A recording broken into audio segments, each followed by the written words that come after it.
Modal verb should have had with examples. I should have had a bicycle, আমার একটা bicycle থাকা উচিত ছিল।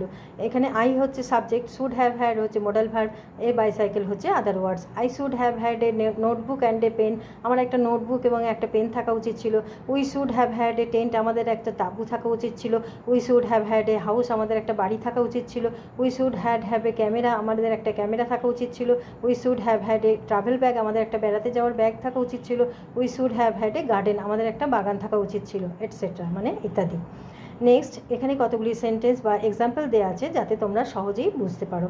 I have eaten my lunch, এর মানে হচ্ছে আমি জলখাবার খেয়েছি, আমি লাঞ্চ করেছি। I have taken my lunch, এরও মানে হচ্ছে আমি লাঞ্চ করেছি। I have had my lunch, এর মানে হচ্ছে আমি লাঞ্চ করেছি। তিনটেই সেম এবং তিনটেই কারেক্ট। হ্যাভ ইটেন দিয়েও যেটা লিখবে সেটা কারেক্ট, হ্যাভ টেকেন হলেও কারেক্ট এবং হ্যাভ হ্যাড দিয়ে লিখলেও correct. I should have eaten my breakfast, আমার জলখাবার খাওয়া উচিত ছিল।